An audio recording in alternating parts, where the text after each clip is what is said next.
The Incredible Elopement of Lord Peter Wimsey by Dorothy Sayers. "That house, senor?" said the landlord of the little posada. "That is the house of the American physician whose wife, may the blessed saints preserve us, is bewitched."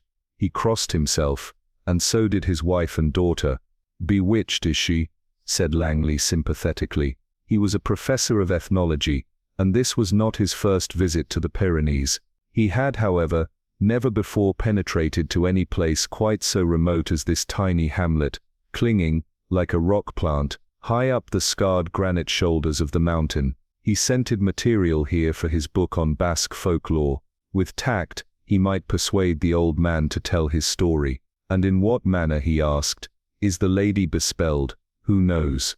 replied the landlord, shrugging his shoulders. "The man that asked questions on Friday was buried on Saturday. Will your honor consent to take his supper?" Langley took the hint. To press the question would be to encounter obstinate silence. Later, when they knew him better, perhaps. His dinner was served to him at the family table, the oily pepper-flavored stew to which he was so well accustomed, and the harsh red wine of the country. His host chattered to him freely enough in that strange Basque language which has no fellow in the world, and is said by some to be the very speech of our first fathers in paradise. They spoke of the bad winter, and young Esteban Aramandi, so strong and swift at the pelota, who had been lamed by a falling rock and now halted on 2 sticks, of 3 valuable goats carried off by a bear, of the torrential rains that, after a dry summer, had scoured the bare ribs of the mountains. It was raining now, and the wind was howling unpleasantly. This did not trouble Langley. He knew and loved this haunted and impenetrable country at all times and seasons. Sitting in that rude peasant inn, he thought of the oak-panelled hall of his Cambridge college and smiled, and his eyes gleamed happily behind his scholarly pince-nez. He was a young man, in spite of his professorship and the string of letters after his name. To his university colleagues it seemed strange that this man, so trim, so prim, so early old, should spend his vacations eating garlic and scrambling on muleback along precipitous mountain tracks. "You would never think it," they said, to look at him. There was a knock at the door. "That is Martha," said the wife. She drew back the latch, letting in a rush of wind and rain which made the candle gutter. A small aged woman was blown in out of the night, her grey hair straggling in wisps from beneath her shawl. "Come in, Martha, and rest yourself. It is a bad night. The parcel is ready. Oh yes, Dominique brought it from the town this morning. You must take a cup of wine or milk before you go back." The old woman thanked her and sat down, panting. "And how goes all at the house? The doctor is well, he is well, and she?" The daughter put the question in a whisper, and the landlord shook his head at her with a frown. "As always at this time of the year, it is but a month now to the Day of the Dead. Jesu Maria, it is a grievous affliction for the poor gentleman, but he is patient, patient. He is a good man," said Dominique, "and a skillful doctor, but an evil like that is beyond his power to cure. You are not afraid, Martha?" "Why should I be afraid? The evil one cannot harm me. I have no beauty, no wits, no strength for him to envy, and the holy relic will protect me." Her wrinkled fingers touched something in the bosom of her dress. "You come from the house yonder?" asked Langley. She eyed him suspiciously. "The senor is not of our country. The gentleman is a guest, Martha," said the landlord hurriedly. "A learned English gentleman. He knows our country and speaks our language, as you hear. He is a great traveler, like the American doctor, your master." "What is your master's name?" asked Langley. It occurred to him that an American doctor who had buried himself in this remote corner of Europe must have something unusual about him. Perhaps he also was an ethnologist. If so, they might find something in common. "He is called Wetherall." She pronounced the name several times before he was sure of it. Wetherall, not Standish Wetherall. He was filled with extraordinary excitement. The landlord came to his assistance. "This parcel is for him," he said. "No doubt the name will be written there." It was a small package, neatly sealed, bearing the label of a firm of London chemists and addressed to Standish Wetherall, Esq., Maryland. "Good heavens!" exclaimed Langley. "But this is strange, almost a miracle. I know this man, I knew his wife too." He stopped. Again the company made the sign of the cross. "Tell me," he said in great agitation, and forgetting his caution, "You say his wife is bewitched, afflicted. How is this? Is she the same woman I know? Describe her." "She was tall, beautiful, with gold hair and blue eyes like the Madonna." "Is this she?" There was a silence. The old woman shook her head and muttered something inaudible, but the daughter whispered, "True, it is true. Once we saw her thus, as the gentleman says." "Be quiet," said her father. "Sir," said Martha, "we are in the hand of God." She rose and wrapped her shawl about her. "One moment," said Langley. He pulled out his notebook and scribbled a few lines. "Will you take this letter to your master, the doctor? It is to say that I am here, his friend whom he once knew, and to ask if I may come and visit him. That is all. You would not go to that house, Excellence," whispered the old man fearfully. "If he will not have me, maybe he will come to me here." He added a word or two and drew a piece of money from his pocket. "You will carry my note for me." "Willingly, willingly, but the Signor will be careful. Perhaps, though a foreigner, you are of the faith." "I am a Christian," said Langley. This seemed to satisfy her. She took the letter and the money and secured them, together with the parcel, in a remote pocket. Then she walked to the door, strongly and rapidly for all her bent shoulders and appearance of great age. Langley remained lost in thought. Nothing could have astonished him more than to meet the name of Standish Wetherall in this place.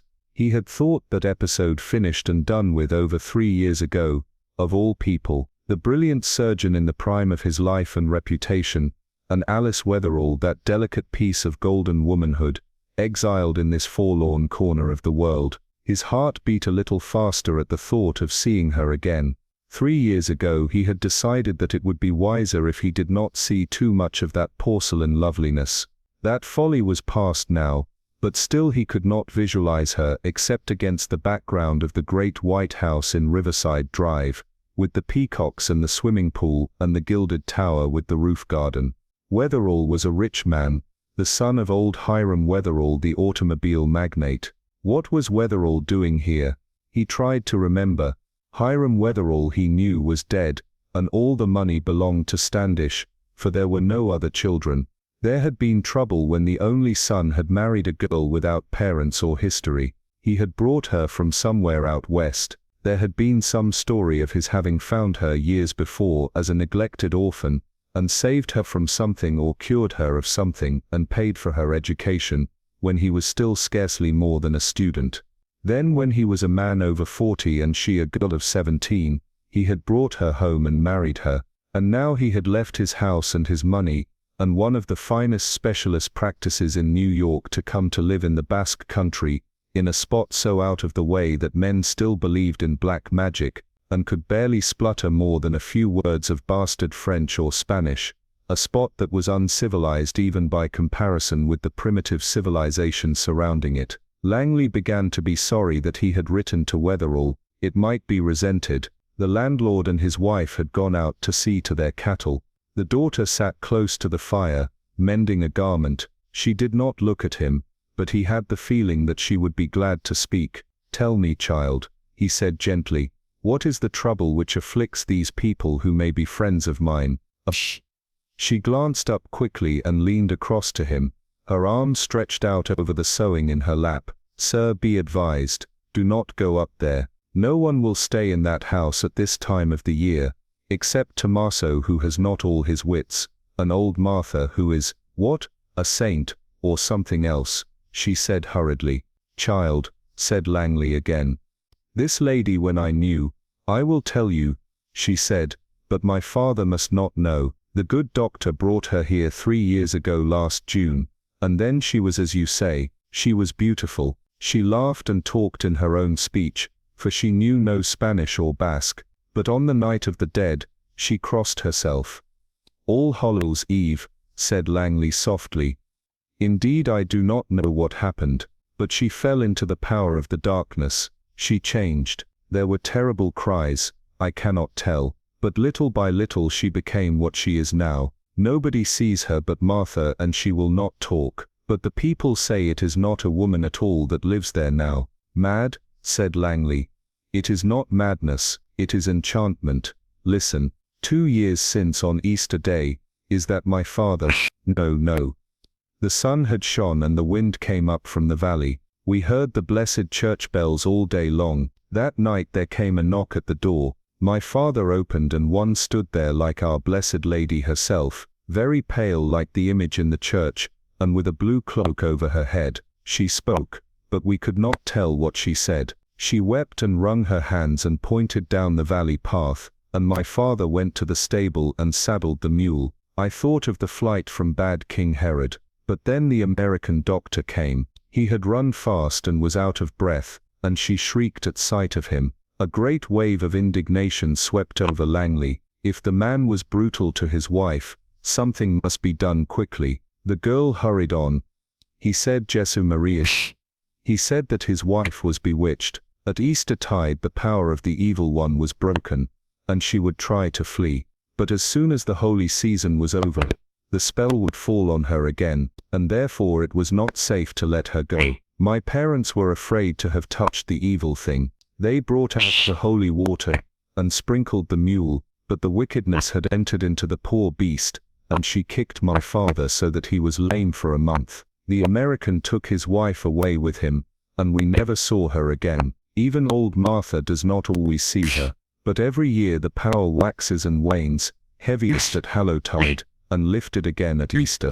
Do not go to that house, Signor, if you value your soul. Hush, they are coming back. Langley would have liked to ask more, but his host glanced quickly and suspiciously at the girl. Taking up his candle, Langley went to bed. He dreamed of wolves, long, lean and black, running on the scent of blood. Next day brought an answer to his letter. Dear Langley, yes, this is myself, and of course I remember you well, only too delighted to have you come and cheer our exile. You will find Alice somewhat changed, I fear. But I will explain our misfortunes when we meet. Our household is limited, owing to some kind of superstitious avoidance of the afflicted, but if you will come along about 7:30, we can give you a meal of sorts. Martha will show you the way. Cordially, Standish Wetherall. The doctor's house was small and old, stuck halfway up the mountainside on a kind of ledge in the rock wall. A stream unseen, but clamorous, fell echoing down close at hand. Langley followed his guide into a dim square room with a great hearth at one end, and drawn close before the fire, an armchair with wide sheltering ears. Martha, muttering some sort of apology, hobbled away and left him standing there in the half-light. The flames of the wood fire, leaping and falling, made here a gleam and there a gleam, and as his eyes grew familiar with the room, he saw that in the center was a table laid for a meal, and that there were pictures on the walls. One of these struck a familiar note. He went close to it and recognized a portrait of Alice Wetherall that he had last seen in New York. It was painted by Sargent in his happiest mood, and the lovely wild-flower face seemed to lean down to him with the sparkling smile of life. A log suddenly broke and fell in the hearth, flaring, as though the little noise and light had disturbed something. He heard, or thought he heard, a movement from the big chair before the fire. He stepped forward and then stopped. There was nothing to be seen, but a noise had begun, a kind of low animal muttering extremely disagreeable to listen to. It was not made by a dog or a cat, he felt sure. It was a sucking, slobbering sound that affected him in a curiously sickening way. It ended in a series of little grunts or squeals, and then there was silence.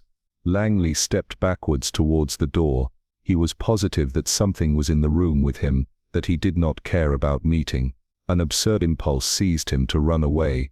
He was prevented by the arrival of Martha, carrying a big, old-fashioned lamp, and behind her, Wetherall, who greeted him cheerfully. The familiar American accents dispelled the atmosphere of discomfort that had been gathering about Langley. He held out a cordial hand. "Fancy meeting you here," said he. "The world is very small," replied Wetherall. "I am afraid that is a hardy bromide, but I certainly am pleased to see you," he added, with some emphasis. The old woman had put the lamp on the table, and now asked if she should bring in the dinner. Wetherall replied in the affirmative, using a mixture of Spanish and Basque which she seemed to understand well enough. "I didn't know you were a Basque scholar," said Langley. "Oh, one picks it up. These people speak nothing else. But of course Basque is your speciality. isn't it? Oh yes, I dare say they have told you some queer things about us, but we'll go into that later. I've managed to make the place reasonably comfortable, though I could do with a few more modern conveniences. However it suits us. Langley took the opportunity to mumble some sort of inquiry about Mrs. Wetherall. Alice, ah yes, I forgot, you have not seen her yet. Wetherall looked hard at him with a kind of half-smile. I should have warned you, you were rather an admirer of my wife in the old days. Like everyone else, said Langley. No doubt, nothing specially surprising about it, was there? Here comes dinner. Put it down, Martha, and we will ring when we are ready. The old woman set down a dish upon the table, which was handsomely furnished with glass and silver, and went out. Wetherall moved over to the fireplace, stepping sideways and keeping his eyes oddly fixed on Langley. Then he addressed the armchair. Alice, get up, my dear, and welcome an old admirer of yours. Come along, you will both enjoy it. Get up. Something shuffled and whimpered among the cushions. Wetherall stooped, with an air of almost exaggerated courtesy, and lifted it to its feet. A moment, and it faced Langley in the lamplight. It was dressed in a rich gown of gold satin and lace, that hung rucked and crumpled upon the thick and slouching body. The face was white and puffy, the eyes vacant, the mouth drooled open, with little trickles of saliva running from the loose corners. A dry fringe of rusty hair clung to the half-bald scalp, like the dead wisps on the head of a mummy. Come, my love, said Wetherall. Say how do you do to Mr. Langley. The creature blinked and mouthed out some inhuman sounds. Wetherall put his hand under its forearm, and it slowly extended a lifeless paw. There, she recognizes you all right. I thought she would. Shake hands with him, my dear. With a sensation of nausea, Langley took the inert hand. It was clammy and coarse to the touch and made no attempt to return his pressure. He let it go. It paused vaguely in the air for a moment, and then dropped. I was afraid you might be upset, said Wetherall, watching him. I have grown used to it, of course, and it doesn't affect me as it would an outsider. Not that you are an outsider. Anything but that, eh? Premature senility is the lay name for it, I suppose. Shocking, of course. If you haven't met it before, you needn't mind, by the way, what you say. She understands nothing. How did it happen? I don't quite know. Came on gradually. I took the best advice, naturally, but there was nothing to be done, so we came here. I didn't care about facing things at home where everybody knew us, and I didn't like the idea of a sanatorium. Alice is my wife, you know. Sickness or health, for better for worse, and all that. Come along, dinner's getting cold.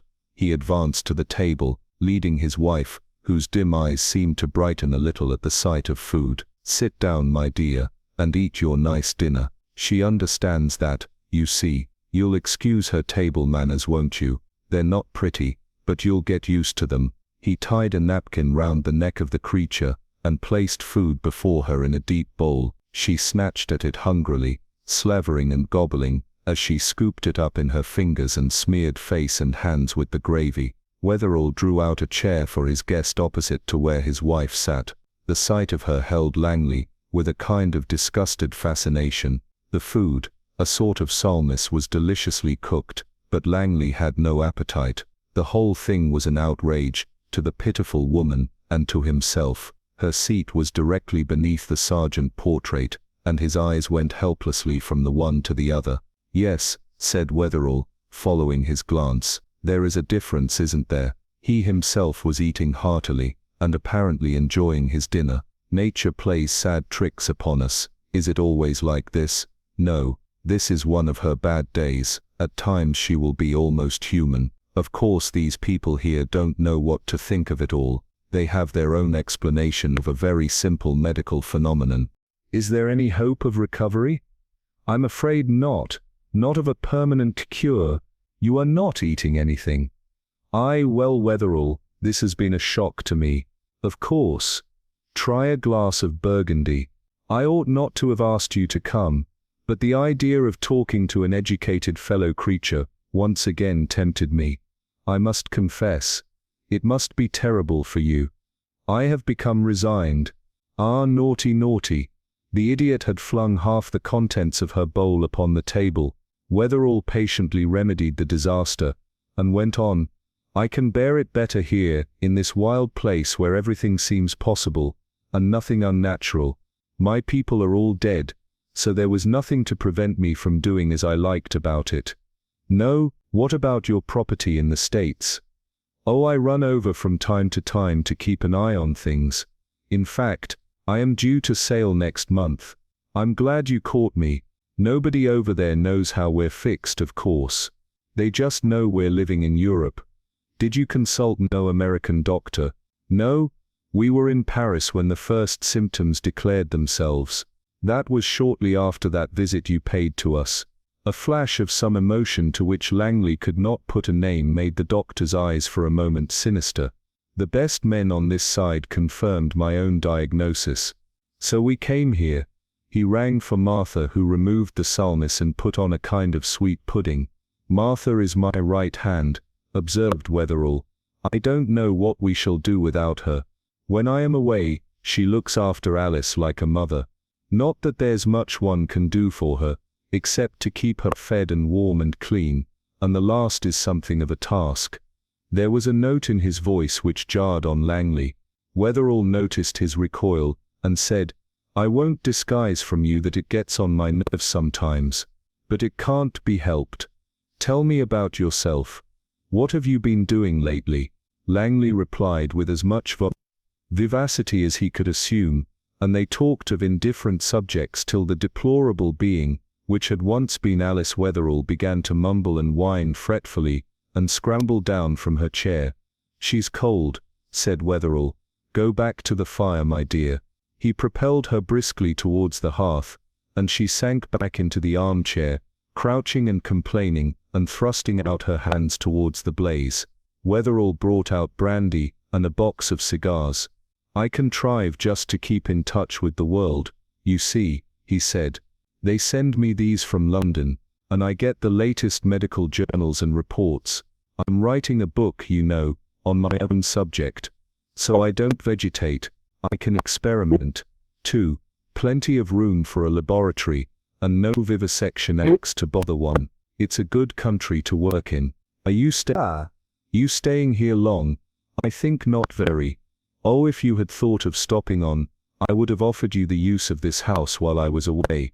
You would find it more comfortable than the Boursault, and I should have no qualms, you know, about leaving you alone in the place with my wife, under the peculiar circumstances." He stressed the last words and laughed. Langley hardly knew what to say. "Really, Wetherall, though in the old days you might have liked the prospect more, and I might have liked it less. There was a time, I think, Langley, when you would have jumped at the idea of living alone with my wife." Langley jumped up. "What the devil are you insinuating, Wetherall?" Nothing. I was just thinking of the afternoon, when you and she wandered away at a picnic and got lost. You remember?" "Yes. I thought you would."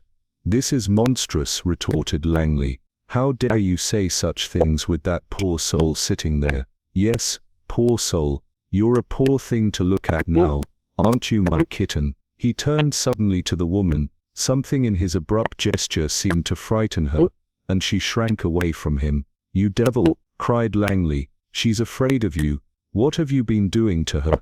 How did she get into this state?" "I will know," gently said Wetherall. "I can allow for your natural agitation at finding her like this, but I can't have you coming between me and my wife." "What a faithful fellow you are, Langley. I believe you still want her, just as you did before when you thought I was dumb and blind. Come now, have you got designs on my wife, Langley? Would you like to kiss her, caress her, take her to bed with you, my beautiful wife?" A scarlet fury blinded Langley. He dashed an inexpert fist at the mocking face. Wetherall gripped his arm, but he broke away. Panic seized him. He fled stumbling against the furniture, and rushed out. As he went, he heard Wetherall very softly laughing. The train to Paris was crowded. Langley, scrambling at the last moment, found himself condemned to the corridor. He sat down on a suitcase and tried to think. He had not been able to collect his thoughts on his wild flight. Even now, he was not quite sure what he had fled from. He buried his head in his hands. "Excuse me," said a polite voice. Langley looked up. A fair man in a grey suit was looking down at him through a monocle. "Fearfully sorry to disturb you," went on the fair man. "I'm just trying to barge back to my jolly old kennel. Ghastly crowd, isn't it? Don't know when I've disliked my fellow creatures more. I say, you don't look frightfully fit. Wouldn't you be better on something more comfortable?" Langley explained that he had not been able to get a seat. The fair man eyed his haggard and unshaven countenance for a moment, and then said, "Well, look here. Why not come and lay yourself down in my bin for a bit? Have you had any grub? No? That's a mistake. Toddle along with me and we'll get hold of a spot of soup and so on. You'll excuse my mentioning it, but you look as if you've been backing a system that's come unstuck or something. Not my business, of course, but do have something to eat." Langley was too faint and sick to protest. He stumbled obediently along the corridor, till he was pushed into a first-class sleeper, where a rigidly correct manservant was laying out a pair of mauve silk pajamas and a set of silver-mounted brushes. "This gentleman's feeling rotten, Bunter," said the man with the monocle, "so I've brought him in to rest his aching head upon thy breast. Get hold of the commissariat, and tell 'em to buzz a plate of soup along and a bottle of something drinkable." "Very good, my lord." Langley dropped, exhausted, on the bed. But when the food appeared, he ate and drank greedily. He could not remember when he had last made a meal. "I say," he said, "I wanted that. It's awfully decent of you. I'm sorry to appear so stupid. I've had a bit of a shock." "Tell me all," said the stranger pleasantly. The man did not look particularly intelligent, but he seemed friendly, and above all normal. Langley wondered how the story would sound. "I'm an absolute stranger to you," he began. "And I to you," said the fair man. "The chief use of strangers is to tell things to. Don't you agree?" "I'd like," said Langley. "The fact is, I've run away from something. It's queer, but what's the use of bothering you with it?" The fair man sat down beside him, and laid a slim hand on his arm. "Just a moment," he said. "Don't tell me anything if you'd rather not. But my name is Wimsey, Lord Peter Wimsey, and I am interested in queer things." It was the middle of November when the strange man came to the village. Thin, pale and silent, with his great black hood flapping about his face, he was surrounded with an atmosphere of mystery from the start. He settled down, not at the inn, but in a dilapidated cottage high up in the mountains, and he brought with him 5 mule loads of mysterious baggage and a servant. The servant was almost as uncanny as the master. He was a Spaniard, and spoke Basque well enough to act as an interpreter for his employer when necessary. But his words were few, his aspect gloomy and stern, and such brief information as he vouchsafed, disquieting in the extreme. His master, he said, was a wise man. He spent all his time reading books. He ate no flesh. He was of no known country. He spoke the language of the apostles, and had talked with blessed Lazarus after his return from the grave. And when he sat alone in his chamber by night, the angels of God came and conversed with him in celestial harmonies. This was terrifying news. The few dozen villagers avoided the little cottage, especially at night time, and when the pale stranger was seen coming down the mountain path, folded in his black robe, and bearing one of his magic tomes beneath his arm, the women pushed their children within doors, and made the sign of the cross. Nevertheless, it was a child that first made the personal acquaintance of the magician, the small son of the widow Echeverry. A child of bold and inquisitive disposition, went one evening adventuring into the unhallowed neighborhood.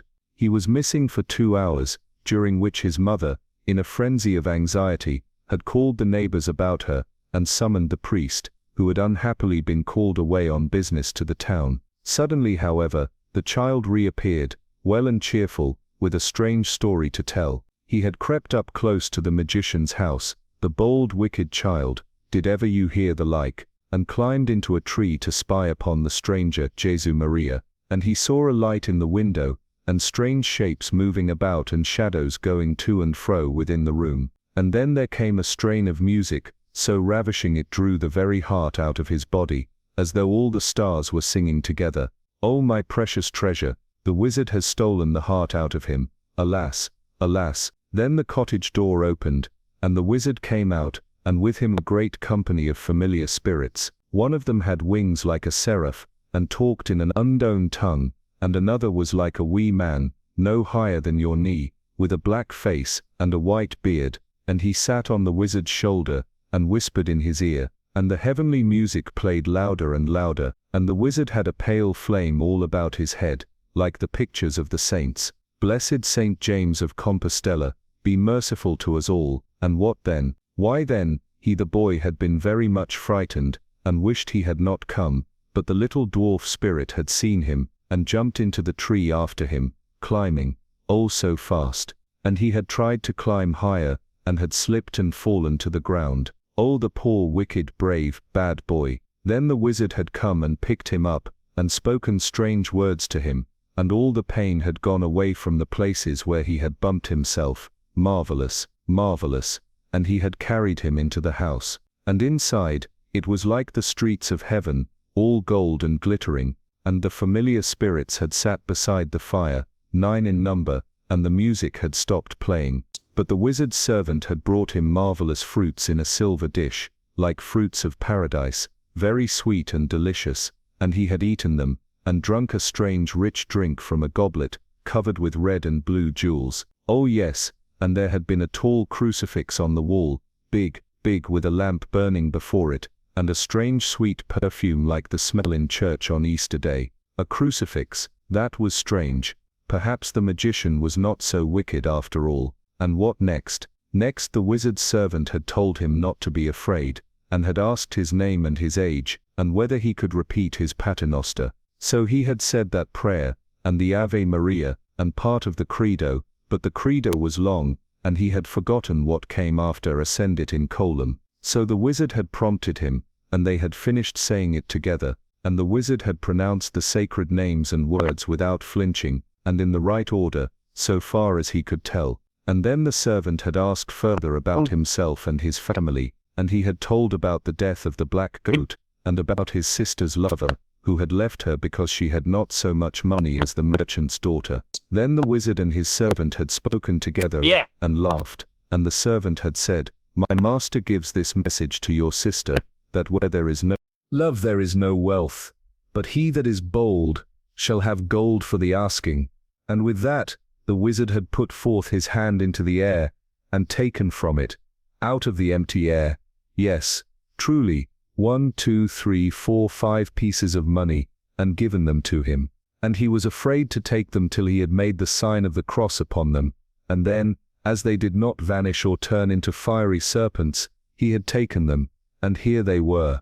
So the gold pieces were examined and admired in fear and trembling, and then, by grandfather's advice, placed under the feet of the image of Our Lady, after a sprinkling with holy water for their better purification. And on the next morning, as they were still there, they were shown to the priest, who arrived, tardy and flustered upon his last night's summons, and by him pronounced to be good Spanish coin, whereof 1 piece being devoted to the church, to put all right with heaven, the rest might be put to secular uses without peril to the soul. After which the good padre made his hasty way to the cottage, and returned after an hour, filled with good reports of the wizard. "For my children," said he, "this is no evil sorcerer, but a Christian man, speaking the language of the faith. He and I have conversed together with edification. Moreover, he keeps very good wine, and is altogether a very worthy person. Nor did I perceive any familiar spirits or flaming apparitions. But it is true that there is a crucifix, and also a very handsome testament with pictures in gold and color. Benedicite, my children. This is a good and learned man." And away he went back to his presbytery, and that winter the chapel of Our Lady had a new altar cloth. After that, each night saw a little group of people clustered at a safe distance, to hear the music which poured out from the wizard's windows, and from time to time a few bold spirits would creep up close enough to peer through the chinks of the shutters, and glimpse the marvels within. The wizard had been in residence about a month, and sat one night after his evening meal, in conversation with his servant. The black hood was pushed back from his head, disclosing a sleek poll of fair hair, and a pair of rather humorous grey eyes, with a cynical droop of the lids. A glass of Cockburn 1908, stood on the table at his elbow, and from the arm of his chair, A red and green parrot gazed unwinkingly at the fire. "Time is getting on, one," said the magician. "This business is very good fun, and all that, but is there anything doing with the old lady?" "I think so, my lord. I have dropped a word or two here and there of marvelous cures and miracles. I think she will come, perhaps even tonight. Thank goodness, I want to get the thing over before Wetherall comes back, or we may find ourselves in Queer Street. It will take some weeks, you know, before we are ready to move, even if the scheme works at all. Damn it, what's that?" Juan rose and went into the inner room, to return in a minute, carrying the lemur. "Mickey had been playing with your hairbrushes," he said indulgently. "Naughty one, be quiet. Are you ready for a little practice, my lord?" "Or rather, yes. I'm getting quite a dab at this job. If all else fails, I shall try for an engagement with Masculine." Juan laughed, showing his white teeth. He brought out a set of billiard balls, coins and other conjuring apparatus, palming and multiplying them negligently as he went. The other took them from him, and the lesson proceeded.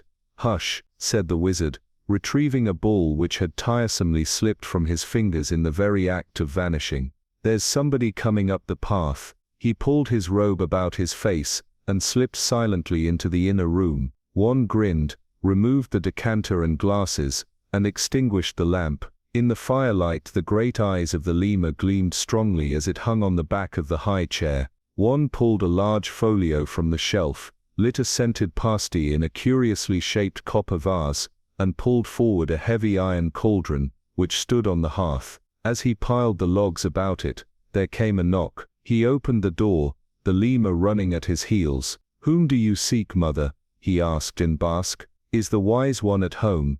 "His body is at home, mother. His spirit holds converse with the unseen. Enter. What would you with us?"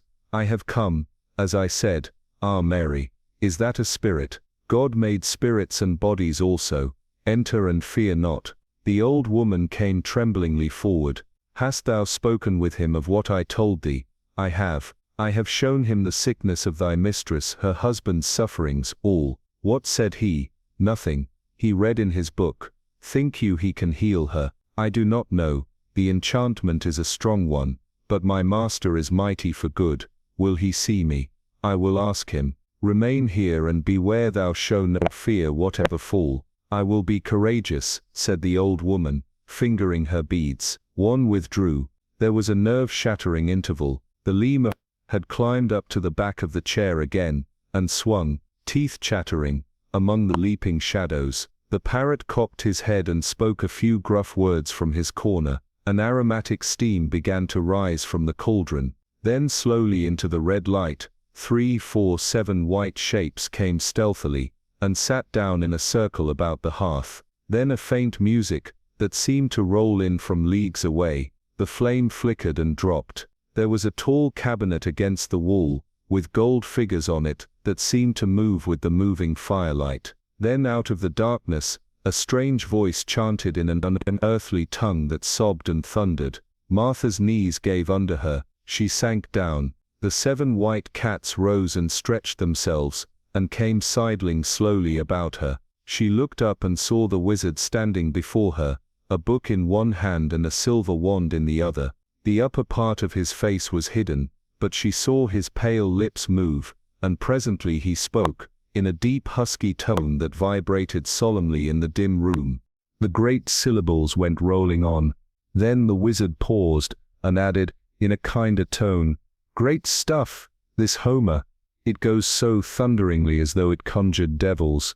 What do I do next?" The servant had come back, and now whispered in Martha's ear. "Speak now," said he. "The master is willing to help you." Thus encouraged, Martha stammered out her request. She had come to ask the wise man to help her mistress, who lay under an enchantment. She had brought an offering, the best she could find, for she had not liked to take anything of her master's during his absence. But here were a silver penny, an oatcake, and a bottle of wine, very much at the wizard's service, if such small matters could please him. The wizard, setting aside his book, gravely accepted the silver penny, turned it magically into 6 gold pieces, and laid the offering on the table. Over the oatcake and the wine he showed a little hesitation, but at length, murmuring, "Ergo omnis longo, solvit sed tucria luctu," a line notorious for its grave spondaic cadence, he metamorphosed the one into a pair of pigeons, and the other into a curious little crystal tree in a metal pot, and set them beside the coins. Martha's eyes nearly started from her head, but one whispered encouragingly, "The good intention gives value to the gift, the master is pleased." Hush! The music ceased on a loud chord.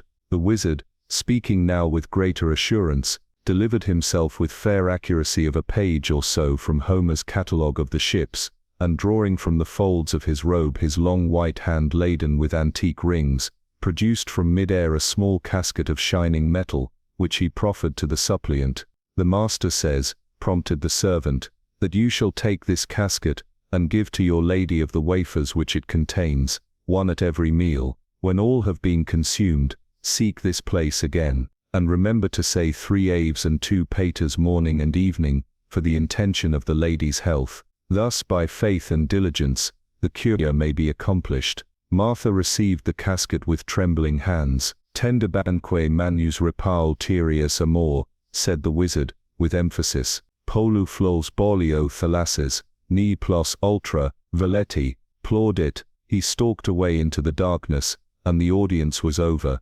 "It is working then," said the wizard to Juan. The time was 5 weeks later, and 5 more consignments of enchanted wafers had been ceremoniously dispatched to the grim house on the mountain. "It is working," agreed Juan. "The intelligence is returning, the body is becoming livelier, and the hair is growing again. Thank the Lord. It was a shot in the dark, Juan, and even now I can hardly believe that anyone in the world could think of such a devilish trick. When does Wetherall return?" "In 3 weeks' time. Then we had better fix our grand finale for today fortnight. See that the mules are ready, and go down to the town and get a message off to the yacht." "Yes, my lord. That will give you a week to get clear with the menagerie and the baggage. And I say, how about Martha? Is it dangerous to leave her behind, do you think?" "I will try to persuade her to come back with us." "Do you?" "I should hate anything unpleasant to happen to her. The man's a criminal lunatic. Oh Lord, I'll be glad when this is over. I want to get into a proper suit of clothes again. What Bunter would say if he saw this." The wizard laughed, lit a cigar and turned on the gramophone. The last act was duly staged a fortnight later. It had taken some trouble to persuade Martha of the necessity of bringing her mistress to the wizard's house. Indeed, that supernatural personage had been obliged to make an alarming display of wrath, and declaim 2 whole choruses from Euripides, before gaining his point. The final touch was put to the terrors of the evening, by a demonstration of the ghastly effects of a sodium flame, which lends a very corpse-like aspect to the human countenance, particularly in a lonely cottage on a dark night, and accompanied by incantations, and the danse macabre of Saint-Saëns. Eventually the wizard was placated by a promise, and Martha departed, bearing with her a charm, engrossed upon parchment, which her mistress was to read, and thereafter hang about her neck in a white silk bag. Considered as a magical formula, the document was perhaps a little unimpressive in its language, but its meaning was such as a child could understand. It was in English, and ran, "You have been ill and in trouble, but your friends are ready to cure you and help you. Don't be afraid, but do whatever Martha tells you and you will soon be quite well and happy again. And even if she can't understand it," said the wizard to his man, "it can't possibly do any harm. The events of that terrible night have become legend in the village. They tell by the fireside with bated breath, how Martha brought the strange foreign lady to the wizard's house, that she might be finally and forever freed from the power of the evil one. It was a dark night and a stormy one, with the wind howling terribly through the mountains. The lady had become much better and brighter through the wizard's magic, though this perhaps was only a fresh glamour and delusion, and she had followed Martha like a little child on that strange and secret journey. They had crept out very quietly, to elude the vigilance of old Tommaso, who had strict orders from the doctor never to let the lady stir 1 step from the house. As for that, Tommaso swore that he had been cast into an enchanted sleep, but who knows? There may have been no more to it than over much wine. Martha was a cunning woman, and some said, little better than witch herself. Be that as it might, Martha and the lady had come to the cottage, and there the wizard had spoken many things in a strange tongue, and the lady had spoken likewise. Yes, she who for so long had only grunted like a beast, had talked with the wizard, and answered him. Then the wizard had drawn strange signs upon the floor round about the lady and himself, and when the lamp was extinguished, the signs glowed awfully with a pale light of their own. The wizard also drew a circle about Martha herself, and warned her to keep inside it.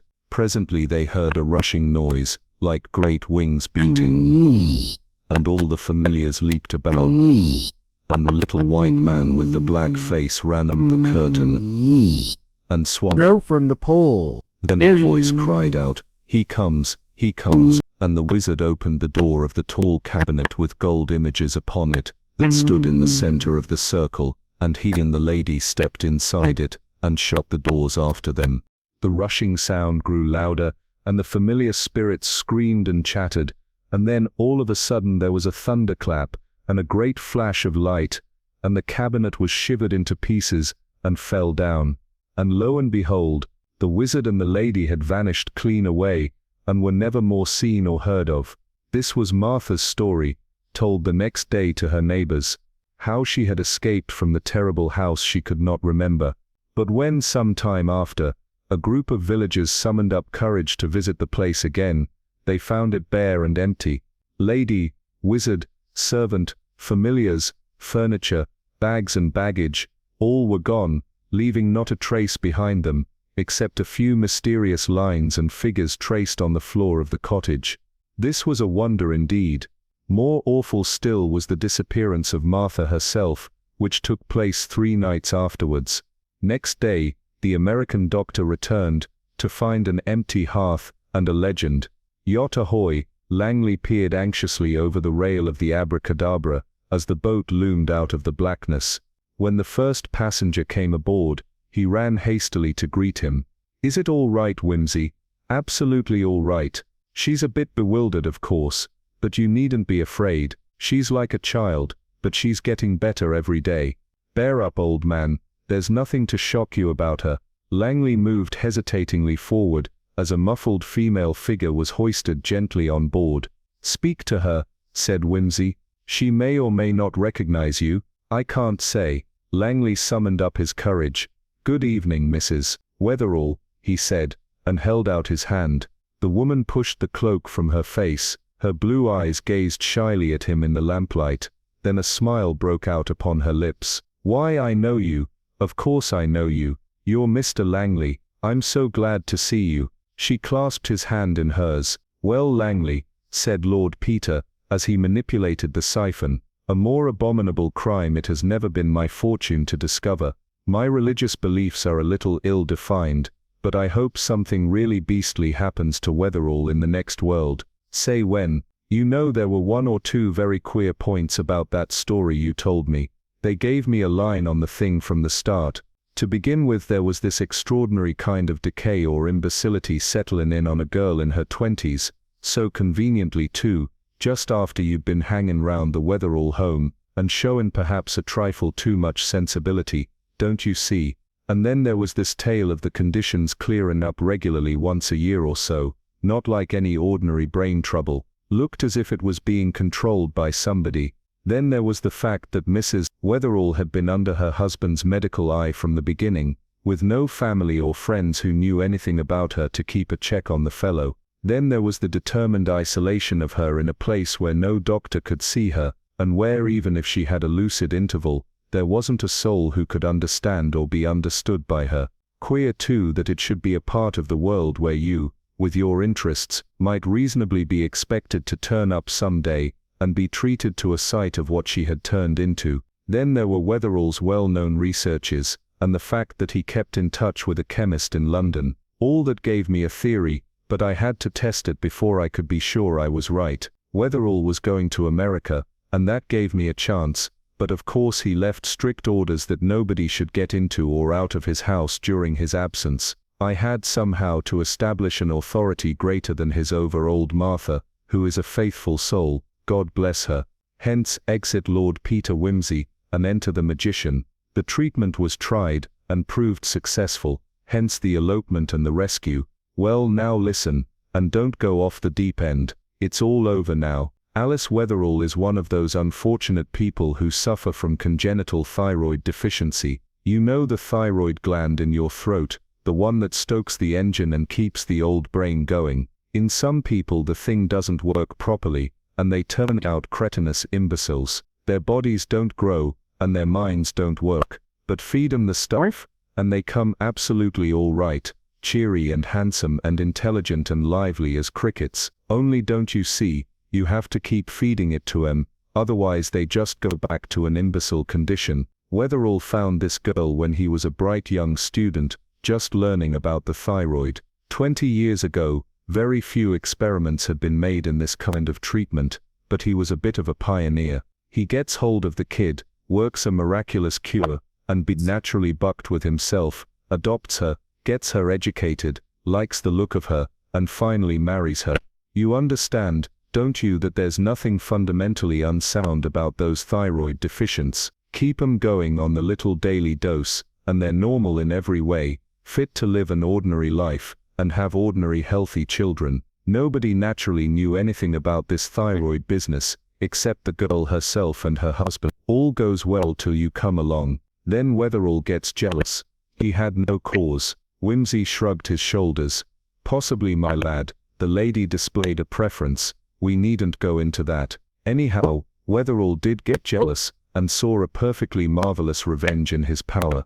He carried his wife off to the Pyrenees, isolated her from all help, and then simply sat back and starved her of her thyroid extract. No doubt he told her what he was going to do, and why. It would please him to hear her desperate appeals, to let her feel herself slipping back day by day, hour by hour into something less than a beast. Oh God, as you say. Of course, after a time, a few months, she would cease to know what was happening to her.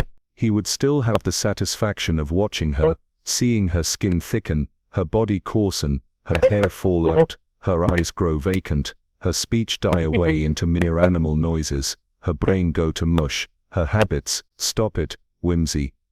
Well, you saw it all yourself, but that wouldn't be enough for him, so every so often, he would feed her the thyroid again, and bring her back sufficiently to realize her own degradation. If only I had the brute here. Just as well you haven't. Well then, one day, by a stroke of luck, Mr. Langley, the amorous Mr. Langley, actually turns up. What a triumph to let him see. Langley stopped him again. Right ho. But it was ingenious, wasn't it? So simple. The more I think of it, the more it fascinates me. But it was just that extra refinement of cruelty that defeated him. Because when you told me the story, I couldn't help recognizing the symptoms of thyroid deficiency, and I thought, just supposing. So I hunted up the chemist whose name you saw on the parcel, and after unwinding a lot of red tape, got him to admit that he had several times sent Wetherall consignments of thyroid extract. So then I was almost sure, don't you see? I got a doctor's advice, and a supply of gland extract, hired a tame Spanish conjurer, and some performing cats and things, and barged off complete with disguise, and a trick cabinet devised by the ingenious Mr. Devant. I'm a bit of a conjurer myself, and between us we didn't do so badly. The local superstitions helped, of course, and so did the gramophone records. Schubert's Unfinished is first class for producing an atmosphere of gloom and mystery, so are luminous paint, and the remnants of a classical education. Look here, Wimsey, will she get all right again? Right as ninepence, and I imagine that any American court would give her a divorce on the grounds of persistent cruelty. After that, it's up to you. Lord Peter's friends greeted his reappearance in London with mild surprise. And what have you been doing with yourself? Demanded the Honourable Freddie Arbuthnot. Eloping with another man's wife, replied his lordship. But only, he hastened to add, in a purely Pickwickian sense, nothing in it for yours truly. Oh well, let's toddle round to the Holborn Empire, and see what George Roby can do for us.